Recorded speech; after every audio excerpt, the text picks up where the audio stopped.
여러분은 어떤 뜻을 정하셨습니까? 우리가 지난 주에 그러니까 뜻을 정한 다니엘이라는 말씀을 우리가 봤습니다.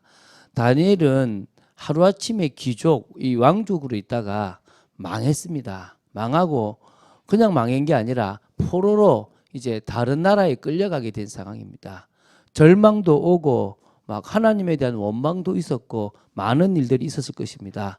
그러는 가운데 이 다니엘이 하나님 앞에 하나님이 이 일을 허락하신 이유를 알게 됐습니다. 물론 그 일에는 예레미야 선지자와 이사야 선지자가 계속적으로 예언했던 말씀들이 있었기 때문에 100년 전에 이사야 그리고 자기가 있었던 그 시대에 예레미야가 하나님께서 이스라엘을 저 바벨론이라는 나라에 멸망시키실 거다라는 것을 알았기 때문에 더더욱 이건 하나님의 뜻이구나, 하나님의 심판이구나라는 생각을 하게 되었고요. 그래서 다니엘은 뜻을 정했습니다. 많은 뜻을 정했겠지만은 두 가지 뜻을 정했다 생각하면 됩니다. 첫 번째가 뭐냐면 하나님만 온전히 믿고 살아가겠다. 하나님 외에 다른 것을 나의 마음의 주인으로 삼지 않겠다는 것입니다. 그 시대에 이스라엘 백성들은 하나님을 섬겼습니다. 근데 하나님을 섬기면서도 누구를 섬깁니까? 조금씩 돈을 섬기고 바알을 섬기고 또 뭡니까? 세상적인 것들을 섬겼다는 거예요. 그걸 가까이 했다는 거죠. 그렇기 때문에 어떤 일이 생깁니까? 저주와 재앙이 내려오게 됐다고 보시면 됩니다. 다니엘은 뭡니까? 오직 하나님 한 분만 참 하나님이시니까 내가 그분만을 믿고 살아가겠다. 그래서 내가 가는 저 바벨론에서 하나님의 능력을 드러내겠다라고 첫 번째 뜻을 정했습니다. 여러분, 하나님만 믿으면요, 하나님만 바라보면 하나님의 능력이 나타나요. 그 말은 세상 일을 하지 말고 하나님만 믿고 기도해라, 이 말은 아닙니다. 여러분이 맡은 일에 최선을 다하는데 중심에 여러분이 돈을 버는데 돈이 목적이 아니라 하나님을 믿는 믿음이 올바르면 그냥 그 돈도 따라오는 겁니다. 여러분이 승진도 해야 되겠죠. 승진이 목적이 아니라 무엇이 목적입니까? 하나님을 믿는 믿음이 우리 삶의 목적이 되면 되는 겁니다.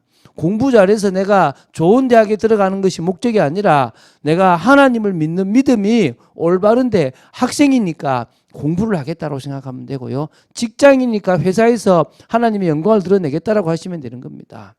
두 번째, 다니엘이 무슨 뜻을 정했냐 그러면 언약 성취를 위한 사명을 감당하겠다는 거예요. 제가 지난주에는 일부러 얘기를 안 했는데 예레미야 선지자가 무슨 얘기를 했냐면 70년 이후에는 돌아올 거다라는 얘기를 했어요. 하나님이 70년 이후에는 돌아올 거다 그랬거든요. 여러분 다니엘서 1장 그 21절 마지막 절에 보면 다니엘은 고레스 원년까지 살았다라고 나와요. 이게 무슨 말이냐면 고레스 왕이 이스라엘은 돌아가라, 유대인들은 돌아가라, 너희 하나님 여호와께서 너희들을 돌아가라고 말씀하셨다. 모든 기명을 내줄 테니까 가지고 가라라고 얘기를 해요. 그런데 이때까지 중요한 일들을 감당했던 인물이 누구란 말입니까? 다니엘이라는 거예요. 그러면 무슨 얘기냐? 다니엘이 했던 일은 그 언약, 다시 말하면 다시 이스라엘 백성이 가나안 땅으로 돌아갈 모든 준비를 그 포로된 곳에서 했던 인물이 누구다? 다니엘이라는 거예요. 다시 말하면 그것을 이끌어갈 지도자를 세우고 그 지도자 중심으로 모든 것들을 하나하나 준비했을 인물이 저는 다니엘이라고 보는 거죠. 그래서 다니엘이 뜻을 정한 첫 번째는 하나님은 온전히 믿겠다. 두 번째는 하나님께서 이 시대에 하시고자 하는 그 언약에 내가 쓰임 받겠다. 요 두 가지를 했다는 것입니다. 그래서요, 그 다니엘은 어마어마한 영향력을 그 포로 기간 동안에 미치게 돼요. 오늘 들어보시면 놀랄 겁니다. 제가 사람들한테 묻거든요. 다니엘 6장에 다니엘이 사자굴에 들어가는데 나이가 몇 살이냐 그러면 대부분 20세 이하로 봐요. 큰 코 다치는 일입니다.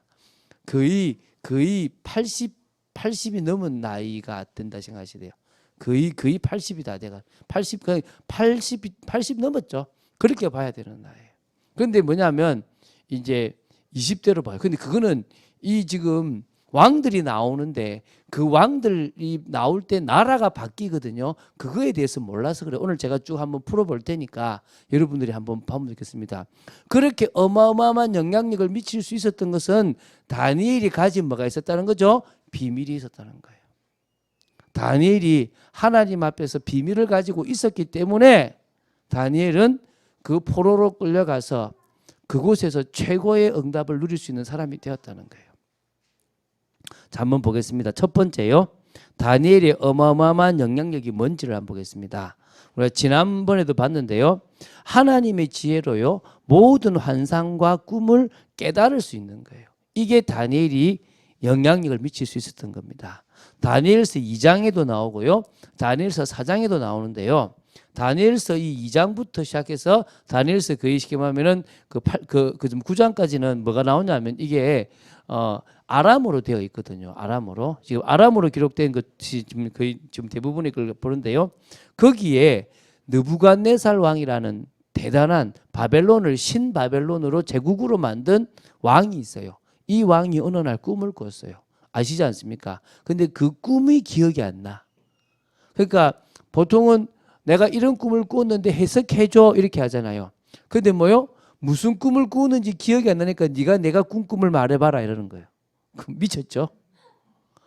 그 왕이에요. 그거는 말 못합니다. 신들 위에 신들이라도 하기 어려운 겁니다. 했더만 이거 다 내 식량만 충내는 필요 없는 것들이야 다 죽여버려 할 때 됐다. 그때 다니엘과 세 친구가 집중적으로 기도를 해요. 그런 중에 하나님이 다니엘에게 지혜를 주는데 어떤 지혜를 줬냐 하니까 왕이 꾸었던 꿈을 보여주시는 거예요. 그 정도로 그러니까 신상 하나를 보는데 머리는 금이고 은이고 쭉 돼 있는 그래서 앞으로 일어날 5나라에 대한 것들을 쫙 보여줘요. 그 얘기를 해석하죠. 그때 느부갓네살 왕이 절을 하잖아요. 그리고 이제 그 총리가 되는 거죠. 두 번째 꿈이 이제 4장에 나오는데요. 이 꿈도 이 꿈은 느부갓네살 왕이 알아요. 내가 이런 꿈을 꾸었다라고 이야기를 해요. 근데 이 꿈이 무슨 말이냐면 이 바벨론의 느부갓네살 왕이 높아져 가지고 아주 교만해져 버리는 거예요. 너무 이게 나라가 강대해지니까. 그래서 하나님이 지켜보시고 너 교만하구나라고 쳐버린 거예요. 미치광이가 돼서 들에서 막 이렇게 뭡니까? 진짜 말 그대로 쫓겨나 가지고 막 비참하게 인생을 살아가요. 거기서 회개를 하게 돼요. 회개를 해서 다시 그 느부갓네살 왕이 다시 왕으로 올라가요. 그 완전 떨어져서 올라가거든요. 그때 느부갓네살 왕이 이제 고백까지 하게 되거든요. 근데 그때 이제 진짜 다니엘이 뭐라 그러냐면 막 그 꿈 해석하기를 두려워하는 거예요. 괜찮다 말해봐라 하니까 왕이요 이 꿈이 왕의 원수들에게 임하기를 바랍니다라고 이야기하면서 이 꿈을 해석해요. 근데 그때 느부갓네살 왕이 진짜 하나님을 고백하게 돼요. 그게 이제 그 두 번째입니다. 근데 이 느부갓네살 왕 다음에는요, 이렇게 아들이 뭐 8개월 만에 암살당하고, 그래서 이제 사위가 왕이 되고, 또 그 사위의 아들이 또 좀 이따 왕이 되고, 또 안 돼가지고 또 다른 또 사위가 왕이 되는 가운데 있는데요.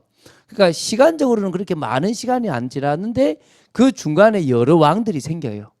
그리고 이제 뭐냐면 이제 다니엘서 5장에 벨사살이라는 왕이 나와요. 벨사살. 근데 이게 조금 애매한 게 역사적으로 보면 그 시대의 왕이 누구냐면 나보니두스라는 왕이에요. 그럼 나보니두스라는 왕이 누구냐? 벨사살의 아버지예요. 네, 아버지인데 그 당시에 고레스라는 이 바사의 왕한테 하도 깨지니까 화가 나서 이제 왕을 하다가 3년 만에 아들한테 야, 너 나 같이 공동으로 왕하자 하고 그냥 그 왕궁을 떠나서 다른 데 가버려요. 그러니까 이제 실제적으로는 그 나라의 왕으로서 다스린 건 누구냐면 아들이었던 벨사살이라는 왕이 다스린 거예요. 그러니까 한마디로 아버지와 아들이 공동으로 섭정을 했던 시대가 그 시대라는 거예요. 근데 이 벨사살 왕 때 이스라엘이 바벨론이라는 나라가 멸망을 해버려요. 메데 바사라는 나라한테 멸망을 하는데 이 성을요. 이 바벨론이라는 나라가 너무 성을 잘 지어가지고 절대 못 쳐들어오는 성인 거예요. 그리고 그 안에서는요. 적들이 애워싸도 20년을 먹고 살 수 있으니까 너희들은 뭔 짓 해도 상관없더라고. 거기서 벨사살이 뭐냐면 먹고 즐기고 있었던 거예요. 이제 그때 이제 이 벨사살이 어떤 거냐면 하나님이 싫었던 거예요.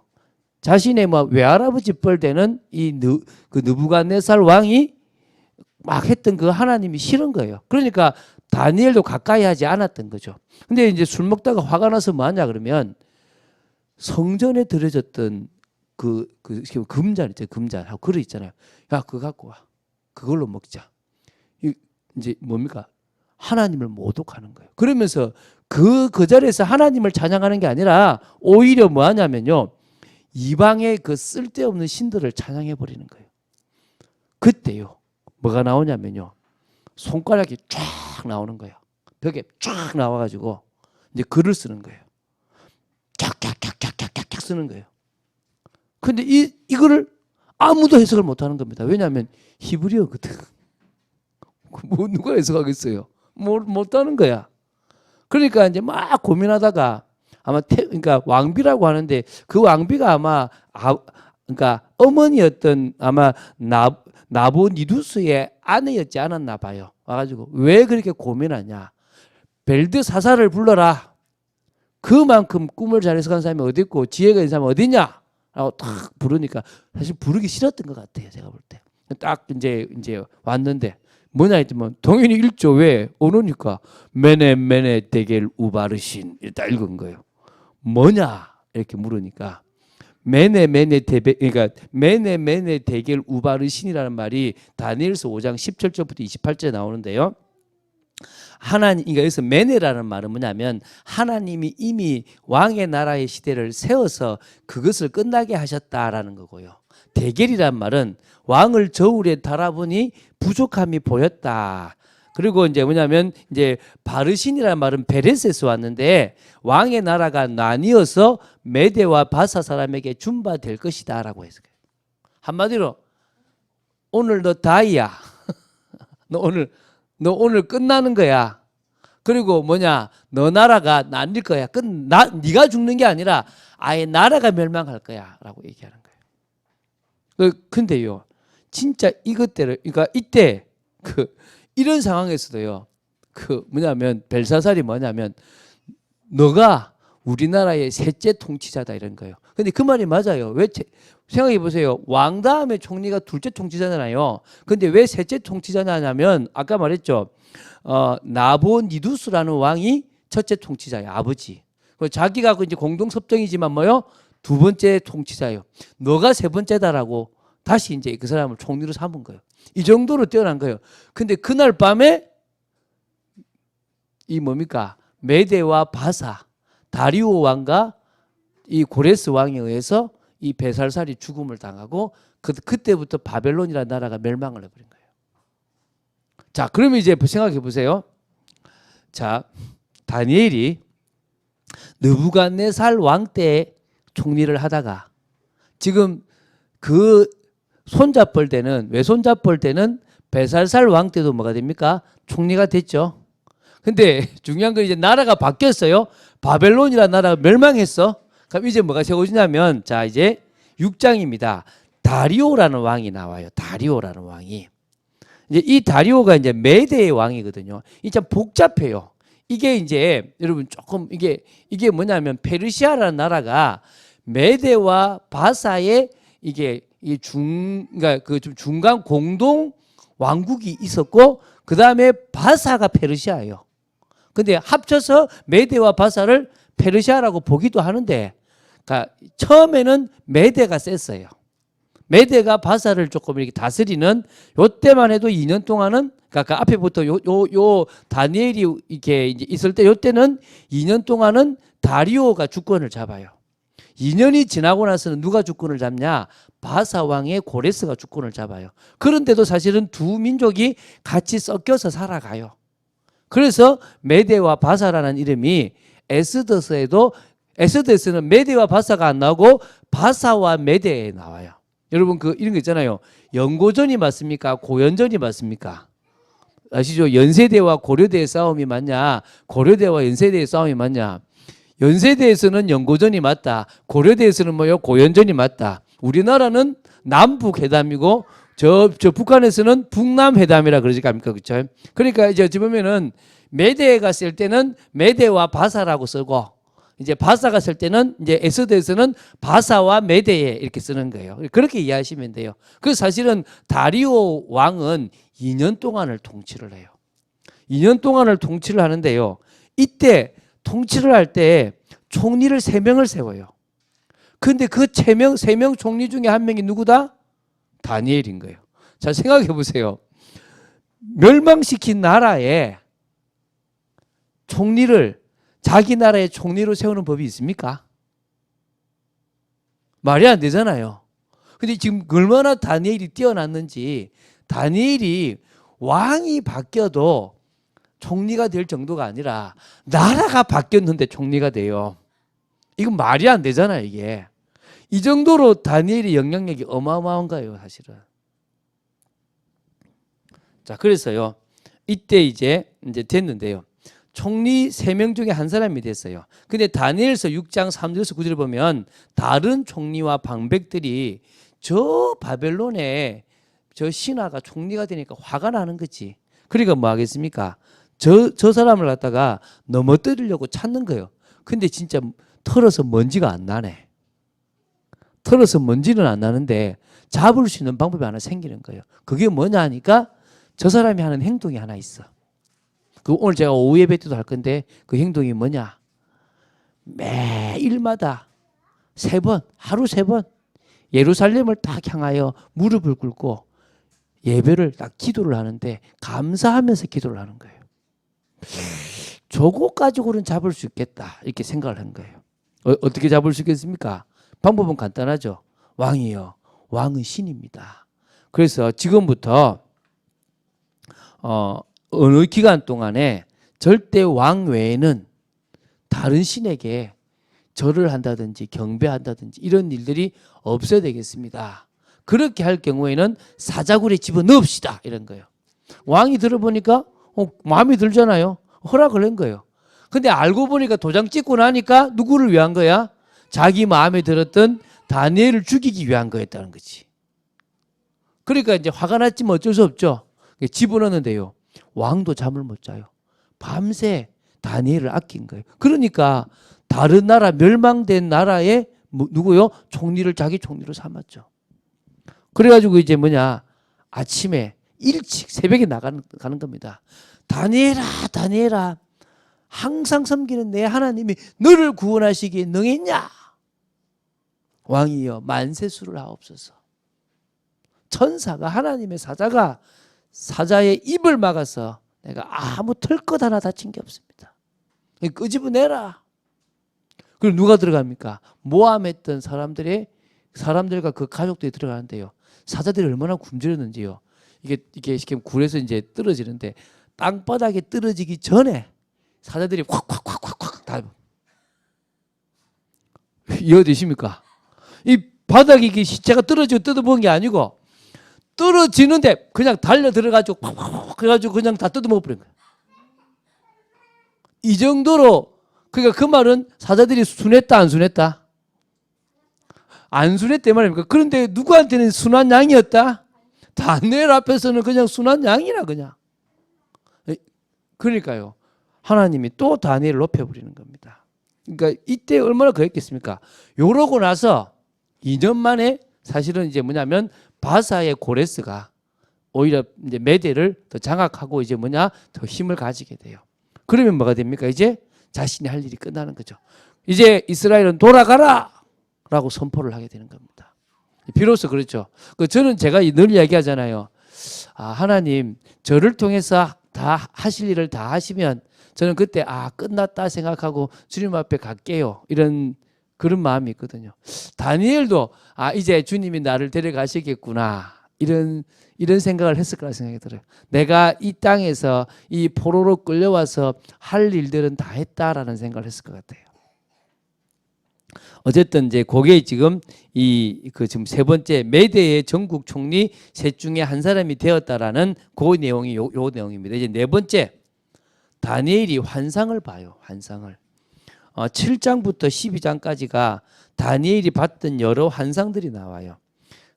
쉽게 제가 설명을 할게요. 첫 번째 환상이 7장에 나오는데 네 짐승의 환상이에요. 이것은 느부갓네살 왕이 꾸었던 신상과 똑같아요. 이게 이제 바벨론, 메데와 바사, 헬라, 로마라는 이렇게 큰 나라들로 이렇게 되어지는데 나중에 인자와 같은 이가 나타난다라는 부분에서 메시아의 도래에 대한 이야기도 나옵니다. 8장은요. 순양과 순염소에 관한 환상입니다. 이 순양은요. 이 메데와 바사를 가리키고 순염소는 헬라를 가리킵니다. 그래서 사실은 순염소가 페르시아, 그러니까 헬라 제국이 페르시아 제국을 이제 정복하게 될 것이라는 앞으로 일어날 시대를 예언했다는 것이 8장입니다. 그리고 이제 다니엘서 9장에는요. 이게 중요한 단어가 나와요. 70일에가 나오는데 이게 예수 그리스도와 관련된 시간적인 예언이에요. 이게 어떻게 성취되는지 지금도 많은 학자들이 이걸 가지고 고민을 많이 해요. 근데 아직도 답은 있다 없다? 없다라고 보시면 됩니다. 그리고 이제 다니엘서 10장에는요. 큰 전쟁에 관한 환상이 나와요. 한마디로 영적 싸움인데요. 바사국을 사단으로 상징하고 이때 미가엘 전사가 나타나서 이제 꺾게 되고 하나님의 승리로 끝난다라는 그런 내용이 된 내용입니다. 그리고 11장에는 왕들에 관한 환상이 나오는데요. 북방왕과 남방왕의 전쟁이 나와요. 이 북방왕이 이제 핍박을 하는데 이게 종교적인 핍박이에요. 그러니까 앞으로 말세 때에 종교적인 핍박이 일어나는데 그때 성도는 걱정하지 말고 믿음으로 나아가면 된다. 이 얘기가 나. 그러니까 앞으로 일어날 우리 뒤의 이야기를 다니엘이 다 본 거예요. 환상으로. 마지막 다니엘서 12장은 말세에 관한 환상입니다. 말세에 일어날 환난과 핍박에 대한 겁니다. 각오해라. 환난과 핍박이 온다. 뭘 가져라? 소망을 가져라. 부활의 소망이죠. 끝까지 인내해라. 이런 내용들이 이 10장에 나옵니다. 12장에 나옵니다. 그래서 제가 12장 3절을 한번 읽어드릴게요. 지혜 있는 자는 궁창의 빛과 같이 빛날 것이요 많은 사람을 옳은 대로 돌아오게 하는 자는 별과 같이 영원토록 빛나리라. 여러분 스타는 누구라고요? 많은 사람을 주께로 돌아오게 하는 사람이 스타입니다. 제가 스타예요. 여러분 제가 스타입니다. 여러분도 스타입니다. 믿습니까? 별과 같이 빛난다 그랬잖아요. 저 연예인들이 스타가 아니고 저와 여러분이 스타입니다.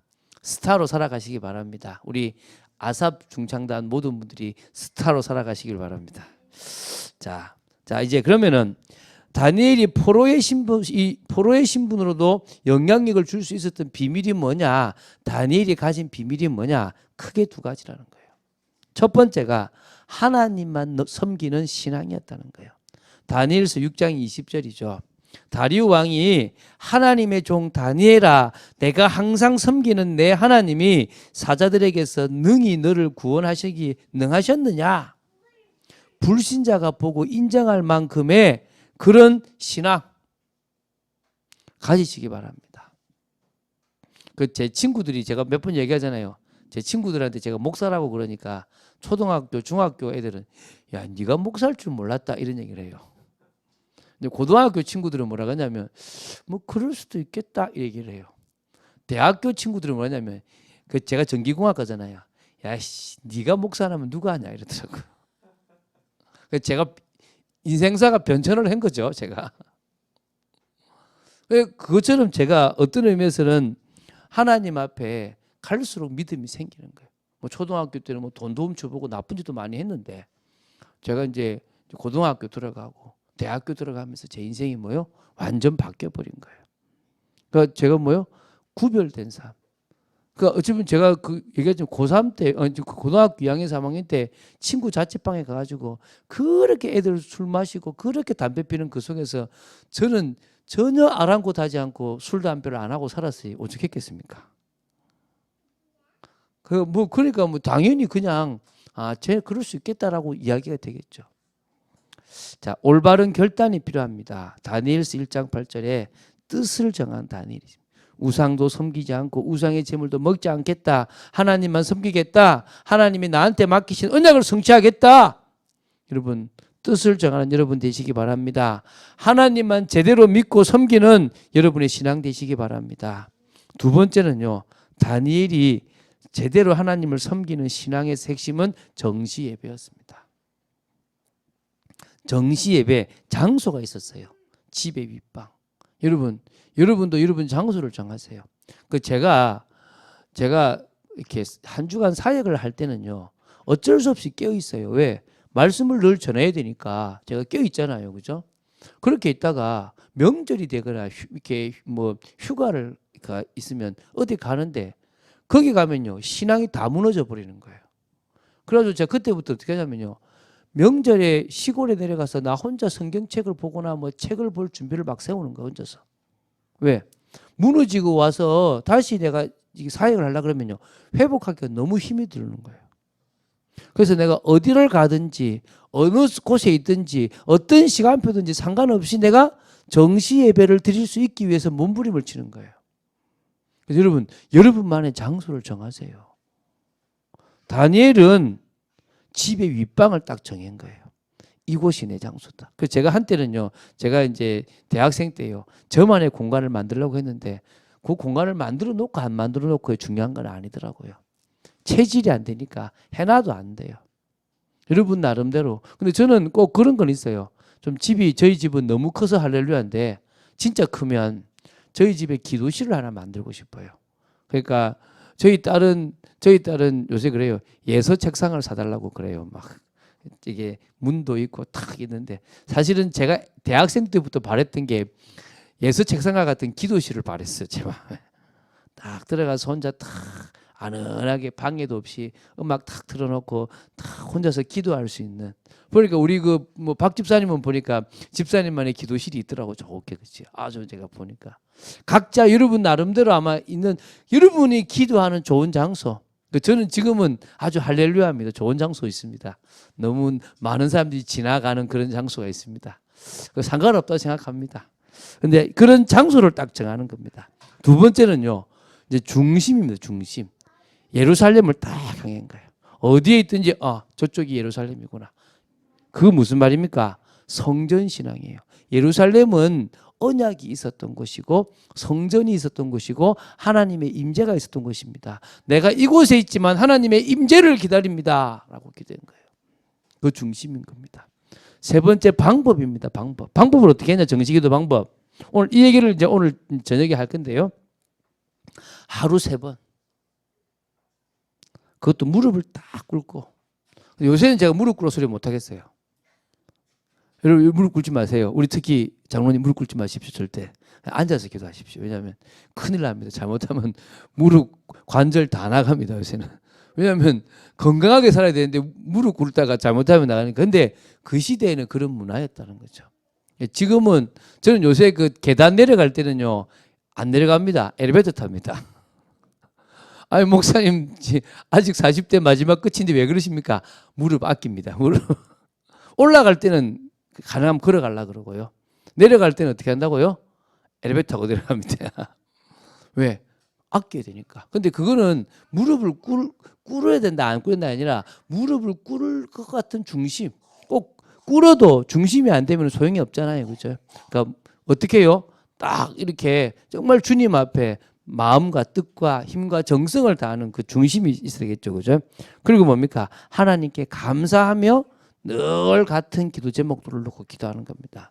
이번에 여러분 우리가 기도 시간에 밤 기도회나 새벽 기도회나 늘 같은 기도 제목들을 놓고 기도했잖아요. 그죠? 그 늘 같은 기도입니다. 중간에만 밑에만 마지막 오늘 게 바뀌지 늘 같은 기도를 하는 겁니다. 마음을 담은 깊은 기도가 되면 됩니다. 이게 하나님만 섬기는 신앙이에요. 다니엘이 가졌던 비밀입니다. 두 번째, 그거를 섬기다 보니까 세상을 넘가하는 지혜와 명철이 있었던 거예요. 이게 전문성이고 이게 여러분들만 가지고 있는 비밀입니다. 여러분, 저는요, 계속적으로 사람을 만나니까 답을 줘요. 그래서 뭐 저도 잘 모릅니다. 지난주에 어느 장로님이 사업 하나를 가지고 왔더라고요. 목사님 이거 어떠냐라고. 뭐 제가 압니까?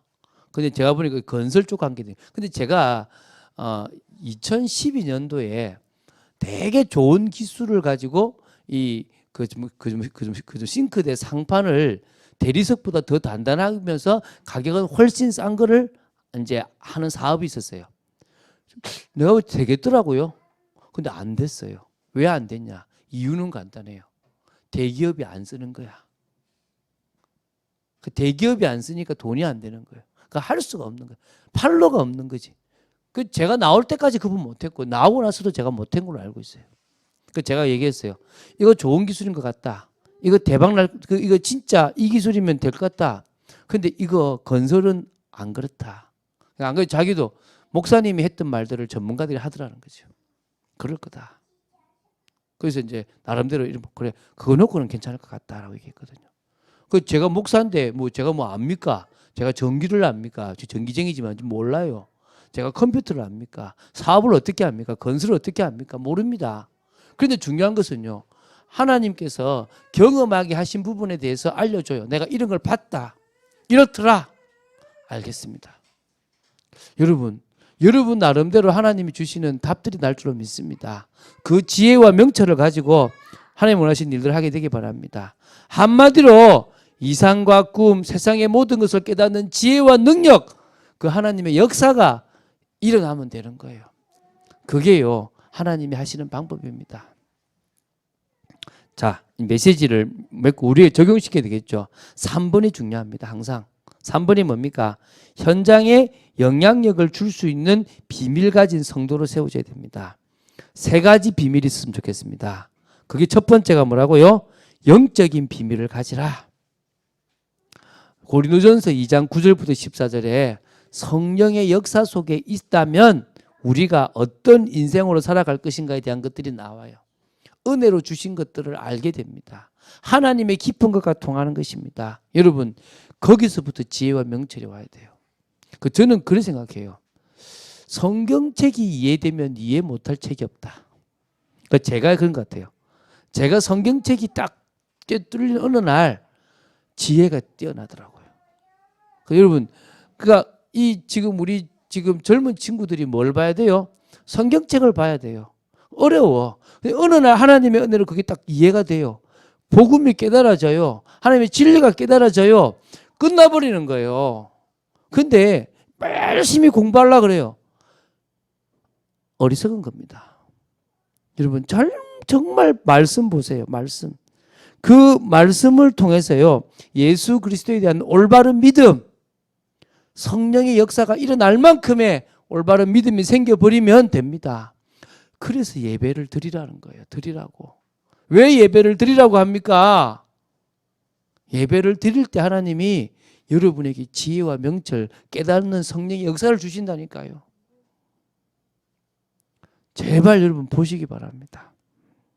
그래서 하나님의 깊은 것과 통하는 하나님의 은혜로 주신 것들을 아는 여러분 되시기 바랍니다. 두 번째, 여러분 진짜 성령의 역사가 있으면요. 사람 관계의 비밀도 달라져요. 로마서 12장 17절부터 21절에 로마서 12장 뒤로부터는 계속 중요한 말씀들이 많은데 그중에 12장 17절부터 21절 보면요. 뭐냐면 선한 일을 도모하래요. 악을 악으로 갚지 말아요. 모든 사람과 화목하래요. 원수 갚지 말아요. 하나님이 갚으시고 하나님이 알아서 하실 거니까 원수 갚는 건 하나님이 있으니까 너희들은 갚지 말아요. 오히려 줄이면 먹이고 목마르면 마시게 하고 최선을 다 그러면요. 머리에 숯불을 놓는 것처럼 화끈화끈하게 될 거라는 거예요. 만든다는 거예요. 악에게 지지 말고 선으로 악을 이기래요. 할렐루야. 이게요. 세상의 인정을 받는 방법입니다. 자, 그리고 정말 세 번째 전문성의 비밀을 가지십시오. 성령 충만 받으세요. 성령의 능력을 덧입으시면 영력, 지력, 체력, 경제력, 인력을 통하여 여러분이 하는 일의 최고가 될 수 있도록 증인될 수 있도록 증거 주십니다. 믿습니까? 저는요 이제 결론을 할 건데요. 신앙의 모델이 저한테 있어요. 신앙의 모델. 저는 사실은 이렇게 어제도 이제 유튜브를 보면서 노래 잘하는 사람들이 몇 명을 보면서 제가 느낀 게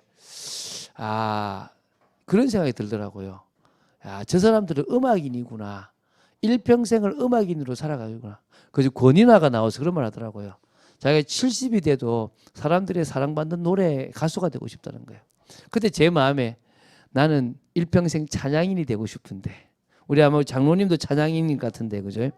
저는 찬양인이라는 말이 더 좋아요. 목사라는 말보다 찬양인이 더 좋아요. 왜 그러냐니까 제가 제 신앙의 모델이 다윗이거든요. 다윗이 찬양하는 사람이잖아요. 그래서 다윗처럼 찬양하는 사람으로서 제가 인도를 받고 싶음으로 말미암아 제 모델을 삼았어요. 그런데 삶의 모델은 사실은 다니엘을 잡았어요. 자, 규모 있고 이렇게 제가 이제 부목사로 있을 때 다니엘이 제가 모델이 되려고 했거든요.